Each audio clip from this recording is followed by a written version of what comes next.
The next order of business is for Sue Ann Prince to give us the preliminary comments and then take us on a tour of the museum. Sue Ann Prince, as founding director and curator of the APS Museum, oversees the planning and development of all APS museum activities and curates the museum's interdisciplinary exhibitions. She holds master's degrees in both French literature and art history and a PhD in the history of art from the University of Pennsylvania. In mid-2011, we will miss her for a short time as she is the invited scholar to the National Institute of Art History in Paris, where she will do research. So without further ado, I'm going to turn this over to Sue Ann, who will get us ready for the tour.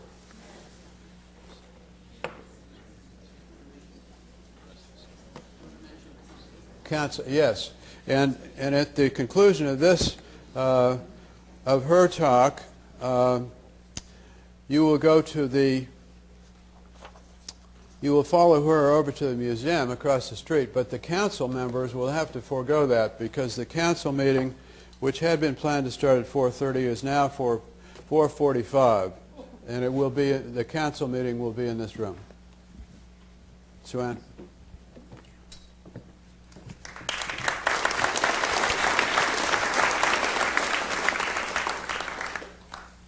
Thank you.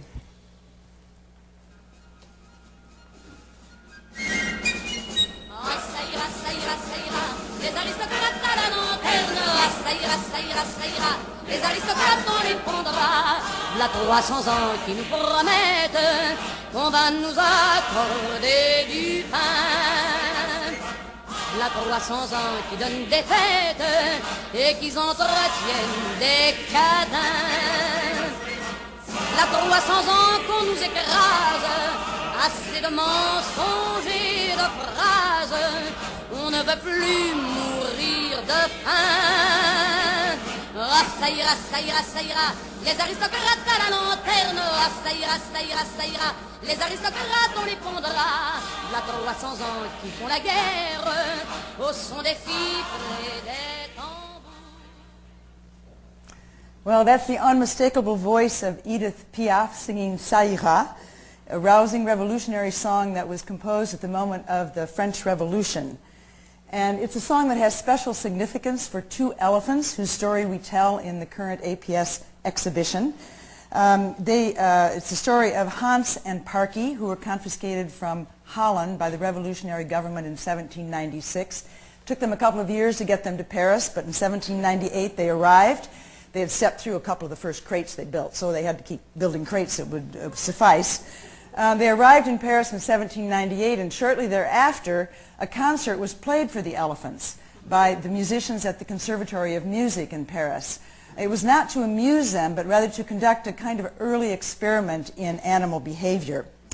Now, everyone had read the great Comte de Buffon's 36-volume natural history, including the musicians. It was very popular and was read for decades, well into the 19th century even. And the author had claimed that elephants were next to humans, second only to humans in sensitivity and intelligence and even emotional capacity. So the audience was sure that the spirit of liberty and freedom that came along with the French Revolution would rub off on the elephants and get them to mate. They didn't. I guess I should say, first of all, that somehow the musicians and others had forgotten that the elephants weren't exactly free. They were in captivity at the menagerie at the Museum of Natural History in Paris. But what you see in this image is actually not what happened, even though that's what everybody had hoped would happen. This is, by the way, not the way that elephants mate either. However, several versions of Ça ira were played because people really wanted to get this result. And nearly everyone agreed that Parkie, the female, became more attentive and more amorous. And it even says so in the proceedings of the Museum of Natural History. This image was published in a book, an 1803 book by an artist by the name of Huel, who wrote the text and illustrated it. And, but this image really shows the wishful thinking that followed the concert, and actually teaches us more about the human observers than it did about the animals' behavior. But so begins an exhibition that explores the production and dissemination of scientific knowledge in the 40 years following the French Revolution. The science it explores in general is a little bit more scientific than this, a little more serious than this experiment, but the idea of doing live animal experiment was new at the time. Many people, and I know some of you have already seen the show, have asked me why we're doing this show, why France, why this subject. And it really goes back to when I did a natural history show in 2002, 2003 on American natural history and in North America, and realizing that so much of the most important scientific ideas were coming out of France at the time. And I thought, aha, we really need to do that, because I wanted also to make the links between Paris and Philadelphia, because Paris was the center of the life sciences in the world at that time, and Philadelphia was the center of science here in North America, and the APS was a large part of that. Other reasons, flora and fauna were arriving in droves in France at the time through expeditions, returning with Napoleon as well, and French scientists were beginning to look at all this new material and comparing it to what they already knew, and it changed the way they were talking about the history of life on Earth. And some of the most important pre-Darwinian evolutionary thinking was happening in Paris and being greatly debated.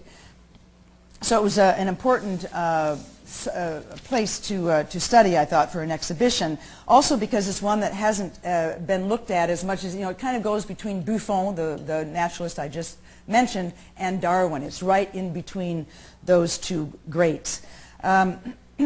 Now, we focus on two major sites of natural history in France. The Museum of Natural History, this is a picture of the grounds. It's still there today, of course. They have a garden. They had a garden. They had a menagerie, which I show you as well. They had a museum of fossils and other specimens. They had the largest collections of flora and fauna of specimens anywhere in the world at the time. They were also remarkable in the sense that they transformed themselves from a royal institution at the moment of the Revolution into a republican institution of 12 equal citizen professors. I must have been a nightmare to administer with 12 people all in charge, but nonetheless, they were equal as citizens. And so that was important, and it was really the only scientific institution that survived the French Revolution relatively intact. The second site that we look at in the show, because we sort of look at the natural history going on at two different sites, is Malmaison, Empress Josephine's private estate, about 7 miles west of Paris. And Josephine, the story of Josephine as Napoleon's wife is well known, but I think she's less well known as a person who had a great interest in botany and surrounded herself by scientists and cultivated a lot of plants, also had animals and so forth, and made contributions to natural history at the time. So I wanted to look at that as well. There are 105 objects on view, 60 of which are from France, and there are 85 loans in all, 60 of which are from France, and to our knowledge, none of those have ever been shown in this country before. I think the exhibition looks at how art was a part of science and a necessary part of science at the time. It also looks at the sometimes unexpected role of politics in scientific affairs.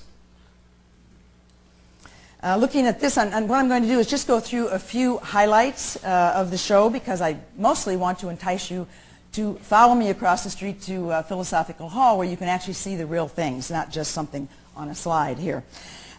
Here we find French naturalist André Michaud's journal, written in the wilderness of North America, where he had been sent by Louis XVI in 1785 to hunt for trees that could be useful to France. Like all European countries, France was being deforested at the time, and they needed a lot of warships, and they needed wine barrels, and they needed all other kinds of things. So they were very interested in American oak trees, for instance. Michaud was ecstatic about the French Revolution when he heard about it. He was over here at the time. And this journal is wonderful because down in the lower right corner there, he talks about he and his guide on a mountaintop in North Carolina singing the Marseillaise and shouting, "Long live America and the Republic of France, long live liberty." And did it affect his work? Well, a little bit, because he would refuse to stay at an inn if the innkeeper was a royalist, because he really became a convert to the notion of a republic. Meanwhile, through all this, he was sending back thousands of seeds and seedlings and dried specimens to his homeland for cultivation. Here you can see oak leaves, an oak specimen sheet that he sent back, acorns. We have little packets on view in the show as well that never got opened once they were sent over there. But he was very attuned to finding trees that could be useful to France. Another tree that is a nice transatlantic story is the Franklinia. This plant was kind of a fluke of nature. It no longer exists in the wild, and at the time it only existed in Georgia in a very small area. John and William Bartram of Philadelphia discovered the plant, and they brought it back to Philadelphia. They cultivated it here. Michaud knew them. He sent an herbarium sheet of the Franklinia. There are 2 or 3 of them actually over there. This is Bartram's image of it. It's kind of faded on this slide, but it's in the exhibition. It's actually an engraving that was to go into his book called Travels that describe his finding of the specimen. And this was a big hit with Europeans like Josephine, who wanted the most rare things possible, and this was really rare. So Michaud sent things over, and the Bartram sent seeds and so forth of it over to England, and we don't know which way Josephine got her hands on it, but she got her hands on it and cultivated it at Malmaison. You might figure out that the name probably reminds you of somebody that we all know very well. The Bartrams named the plant after Franklin, of course. The French weren't aware of that for a while and sometimes called it something else.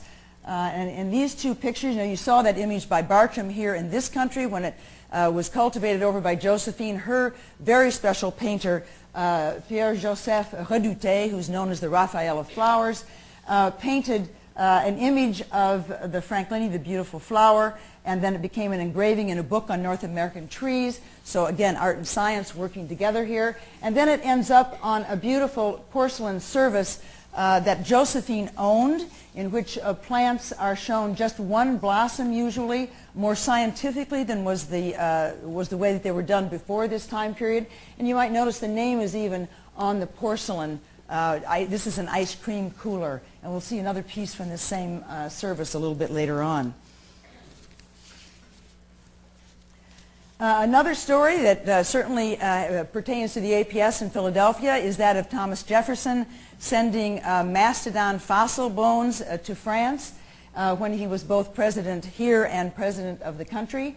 He received a whole lot of fossil bones from Big Bone Lick in Kentucky of the American mastodon, and he sent this particular one over to France, and we brought it back for the exhibition. He sent a lot of things to the APS, he sent things to France, and then he saved some things for himself. And this was very important to George Cuvier, who would have loved the talk by Professor Gingrich. He was a comparative anatomist and actually is known as the founder of paleontology.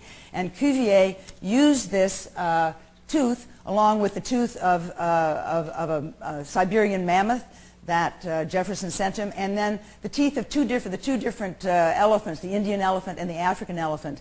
And based on that, he wrote a major article on separating all the species out, the 2 species of elephants and the mammoth and the mastodon. And this wasn't known before then. People weren't sure. Jefferson himself thought that the mastodon was still roaming out west. He never, in fact, came to believe in extinction, even after Cuvier made a very convincing argument for it. This is another thing that pertains to the APS. This actually shows both of the skeletons that the Peel family unearthed in upstate New York, and many of you know that Charles Willson Peel Peale's museum was in Philosophical Hall when the APS rented or leased him space.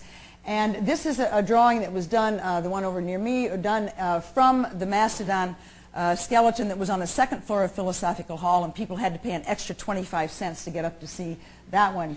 Then I show another one, and you might know that was actually done by Everett Home in England, and it's because the Peales decided to tour one of the mastodon skeletons in Europe because they were all the rage. It was sort of like the dinosaurs of the early 18th century, but they didn't know the dinosaurs yet, so the mastodon sort of played the same kind of role. You'll notice that there's a discrepancy in the two drawings. That's because the tusks are turning downward here, they're turning upward over there. It's because the Peales decided that it would look much more fierce if the tusks were turned downward. And so they did that, but the person in London knew that it was wrong. And he writes to Cuvier when he sends this, discovered this in the archives over there, that the person who drew this, Everett Home, knew that it was wrong, so he draws them upright. I don't know if you can see the little dotted line that shows how they actually were when he saw this skeleton. But he says to Cuvier, it's not right. The skeleton isn't right. So at any rate, it was a mystery to people, and it's another nice story about how this transatlantic connection, but also sorry, just lost my train of thought here. The idea that the mastodon would tour and somehow serve as a symbol, much like Napoleon wanted the elephant to serve as a symbol of France. The new empire, echoing the Roman Empire, and here we were trying to advertise our country as being strong, and it was in particular an argument against Buffon, who had said that everything in the New World was degenerate due to the climate. And Thomas Jefferson fought against that when he found these huge teeth of the mastodon. He said, see, we're not degenerate over here, and this was the same thing for the mastodon skeleton. Going from these lumbering and gigantic pachyderms to delicate rose petals, this is in the most famous book by Reduté, the same artist I mentioned before, Les Roses, or Roses, and it's an exquisite example of his skill not only in painting, but this is an engraving in the book. And he was always called out to Malmaison when a new blossom was of a flower that Josephine had never had before. And it would start to bloom, and she would summon him to Malmaison so that he could catch it at its most prime moment. And here, this is actually an engraving, but when you see it in the exhibition, you'll be astonished to see the velvety quality of the petals on here. He was an amazing stipple engraver, and he also worked with other stipple engravers to get the colors to the point where it actually looks like this had to be painted by hand, but it was actually in a book. This really is art at the service of science, science at the service of art, and they merge beautifully in this period of time where they serve, the same object can serve for both purposes. A couple more examples. The slides are a little dull, but of porcelain. That's from the same service as the ice cream cooler. This wonderful iris, this neoclassical service that Josephine owned. And this plate, don't miss this one if you go to the show. This is the only known extant plate in a service for Louis XVIII, who came into power after the demise of Napoleon. And the rest of them all disappeared as far as we know. But note that there's just one single flower again. This is the scientific way, the style that Josephine brought in, making these images more scientific than they had been before. And it's interesting that they carry that over even into porcelain. To move on to the Black Swan, this is an image of the Black Swan in the exhibition itself. Josephine raised black swans at Malmaison, and they arrived in France on the Baudin expedition, and coming back in 1803. She got first pick often above the Museum of Natural History, which caused some tension upon occasion, but she could get what she wanted. And she became the first to propagate black swans outside of Australia. So she had much better luck than the musicians, who were outsmarted by the elephants. I mean, when I say that she did it, of course it was her scientists who were doing it, but it was something that she wanted very much to be able to do because, of course, they're native to the southern hemisphere only. I am happy to say that we're the first, she was the first to propagate them, but we're the first to get Josephine's swan over on this side of the pond. It's an absolutely exquisite taxidermy specimen. Also, don't miss the story. The last section in the exhibition is about the famous, a very famous giraffe of 1827. It was a gift to Charles X, who succeeded Louis XVIII in our time period. And she was captured in present-day Sudan, went up the Nile, crossed the Mediterranean in a boat where they had to cut out the deck so that her head would fit through. And then she arrived in Marseille, had to winter there, and one of those 12 citizen professors, Geoffroy Saint-Hilaire, was chosen to go down and accompany her on foot from Marseille to Paris, some 550 miles. This is an image by a student artist who later went on to become a well-known animal painter. And it shows the giraffe, of course, her keepers, and we're going to talk about the keepers in a minute, because there are many different kinds of images of them. Cows are with her because she was a calf and she needed milk. This was in Burgundy, by the way. They were passing through Arnay-le-Duc. And then back on the carriage, which you probably can't see very well, is probably Geoffroy Saint-Hilaire himself. He's taking a little break from the walk and is riding on the carriage. Up in front is a gendarme or a policeman on a white horseback. There were mobs of people that came out to see the giraffe all along the route. It went through Lyon and then passed through Burgundy and up to Paris. And at that point, Geoffroy wanted her to go to the menagerie because she needed to rest, but she couldn't because she had to go greet the king at Saint-Cloud, which made her walk even a little bit farther, but she made that trip in fine style and ended up at the menagerie and lived until the 1840s. She became an immediate sensation, and it shows the change in the population. She became a hit for popular culture, which was not a term that was used then, but there was a rising middle class, and her image started appearing on all kinds of things, on a clothing iron. Here's a tea warmer, and it shows the story of her trip all the way around it, and at one point there were people with telescopes looking at the giraffe who was so far away they had to use a telescope. Here's a beaded bag, a beautiful beaded bag with a very unfortunate representation of the keeper. That it's hard to say, is that African, is it Native American, whatever it might be, but very stereotyped, racist and colonial depictions of the keeper. But nonetheless, it's an exquisitely beaded bag. Here's a kind of faience that was reproduced in many hundreds. In some cases we don't even know where it was made. This one we do, Faience de Wally, but in many cases we don't. So this image was all over the place and really showing the rise of the middle class. We didn't forget the science of the giraffe. When she died in 1842, I think it was, or 44. There were scientific renderings done of parts of the giraffe, and here's this beautifully rendered eyeball. We also have a muzzle of the giraffe on view. But I wanted to go back and mention, this is my last thing here. This is an image of the giraffe with 6 Osage Indians from Missouri who were in Paris at the same time as the giraffe. Believe it or not. They were made a spectacle on the balcony of their hotel room on the Rue de Rivoli.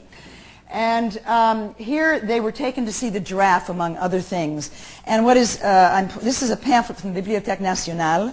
And I just want to read you something that is so prescient. This image is in a pamphlet that was written by an anonymous author. We still don't know who wrote it. And I'm just going to read you a small quote from it because it's a kind of little talk or a little speech that the giraffe gave to the Osage Indians when they visited her. She became a mouthpiece for a lot of things, against censorship of the press and so forth. In this case, she became a mouthpiece through which to explore an issue that really makes this show very relevant to today, I think. They're deceiving you, my good redskins. They're deceiving you. They're not showing you around for your own education. It is to display you as curious beasts. Perhaps you didn't know this. No, you couldn't possibly believe that you were a tool for a new kind of industry. Oh, Osages, you've been taken to the opera, to the most fashionable places, to the Gaîté, which is a theater, to the Tivoli Gardens, but it's not for your own beautiful eyes. They are taking advantage of you, good redskins, alas.